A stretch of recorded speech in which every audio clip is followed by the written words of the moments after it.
சாராவின் வழக்கு பலவீனமடைந்து வந்தது. எனவே அவரது வழக்கறிஞர் விஜய் கடந்த விசாரணையில் நீதிபதியிடம் அவர் சிலையை உருவாக்க அனுமதி கேட்டிருந்தார். இதனால் அவர் செய்து குற்றம் சாட்டப்பட்ட மைக்கேலின் சிலைதான் சாராவுக்கு நீதி கிடைக்க ஆதாரம் என்பதை நீதிபதி நம்ப வைக்க முடியும். நீதிபதி அனுமதி அளித்தவுடன் அவரது சார்பாக இந்த வழக்கை எதிர்த்து போராடிய ராஜசேகரின் மகள் பூர்ணிமாவுக்கு இதில் சிக்கல் ஏற்பட்டது.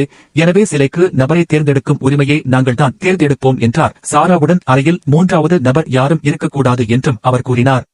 சாரா அறையில் இருந்தபோது வேறு யாரும் இல்லை.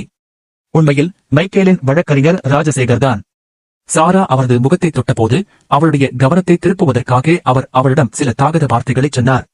முகத்தை சரியாக புரிந்து கொண்ட பிறகு சாரா தனது சிலையை உருவாக்கத் தொடங்கினார். சிலை உருவாக்கப்பட்டு நீதிபதியின் முன் கொண்டு வரப்பட்ட போது நீதிபதியும் அதை பார்த்து அதிர்ச்சியடைந்தார். ஏனெனில் சாரா ராஜசேகரைப் போலவே ஒரு சிலையை உருவாக்கியுள்ளார். நீதிபதி வழக்கறிஞரை தனது அருகில் நிற்க வைத்து முன்னால் அமர்ந்திருந்தவர்களுக்கு காட்டினார். இதை பார்த்ததும் சாராவின் குடும்பத்தினர் மகிழ்ச்சியில் திளைத்தனர். ராஜசேகரும் அவளை பார்த்து ஆச்சரியப்பட்டார். விஜய் வழக்கில் வெற்றி பெற்ற போது சாரா தனக்கு நீதி பெற்று தந்த நபரை தொட்டு நன்றி கூறுகிறாள்.